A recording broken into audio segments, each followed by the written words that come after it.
Hello guys, ମୁଁ Odia serial lovers ତୋରି ପାଇଁ ତୋ ପାଇଁ ସିରିଏଲ୍ର ଆଉ ଏକ ନୂଆ ଧମାକାଦାର ଜବରଦସ୍ତ ଏପିସୋଡ଼ରେ ଆପଣମାନେ ପୁଣି ଥରେ ଦେଖିବାକୁ ପାଇବେ କି ଜେଜେମା ଯଶୋଦା ମ୍ୟାଡ଼ାମକୁ କୁହନ୍ତି, କ'ଣ ରାମ ରାମ କେବଳ ସିଆର, ଆଉ ତା ଲାଇଫ୍ରେ ସିଆ ଛଡ଼ା ଆଉ କେହି ବି ଆସିବେନି।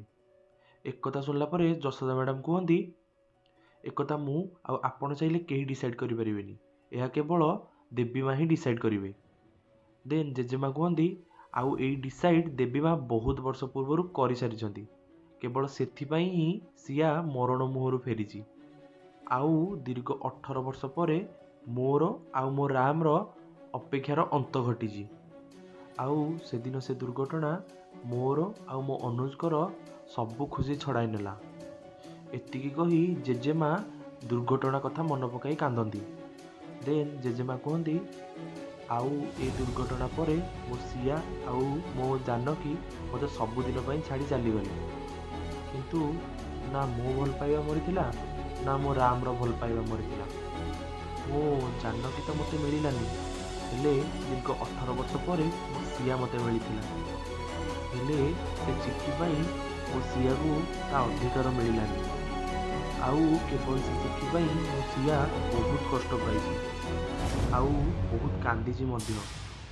କିନ୍ତୁ ଏବେ ତମ ଦୁର୍ଗା ପାଇଁ ସେ ଆଉ ବିଲକୁଲ ବି କାନ୍ଦିବନି। ଆଉ ଯଦି ସେ ଦୁର୍ଗା ପାଇଁ ମୋ ସିଆ କାନ୍ଦିବ କି ଲୁହ ଗଡ଼େଇବ, ତାହେଲେ ମୁଁ ସେ ଦୁର୍ଗାକୁ ଉଚିତ ଶିକ୍ଷା ଦେବି। ଏସବୁ କଥା ଶୁଣିଲା ପରେ ଯଶୋଦା ମ୍ୟାଡ଼ାମ ରାଗିକି ଜେଜେମାଙ୍କୁ କୁହନ୍ତି, ତାହେଲେ ଆପଣଙ୍କୁ ବି ଦୁର୍ଗାର ମା ଯଶୋଦାର ସାମ୍ନା କରିବାକୁ ପଡ଼ିବ। ଦେନ୍ ପାଖରେ ଥିବା ନର୍ସ ଡକ୍ଟରଙ୍କୁ ଡାକନ୍ତି।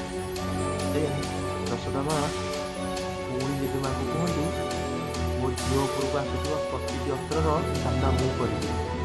ଦେନ୍ ନର୍ସ ଡକ୍ଟରଙ୍କୁ କହିବ, ମ୍ୟାମ୍ ଏ କାମିନୀରେ ବି ଯେମିତି କହୁଛନ୍ତି, ଯଶୋଦା ମ୍ୟାଡ଼ାମଙ୍କ ଆକ୍ସିଡେଣ୍ଟ ସହିତ ପୁରା ତ ମେଳ ଖାଉଛି। ଏକଥା ଶୁଣିଲା ପରେ ଡକ୍ଟର ନର୍ସକୁ କହିବ, ଆରେ ତମେ ଟିକେ ଚୁପ୍ ରହିବ। ଦେନ୍ ଡକ୍ଟର ଆଉ ଜେଜେମାଙ୍କୁ କୁହନ୍ତି, ଆପଣ ଏବେ ଯେତେ ଝିଅ କହିଛନ୍ତି ଡକ୍ଟରଙ୍କୁ ଏସବୁରେ ଯଦି ସେ ଯଶୋଦା ମ୍ୟାଡ଼ାମଙ୍କୁ କାମୁଡ଼ନ୍ତି, ତାହେଲେ ଆପଣ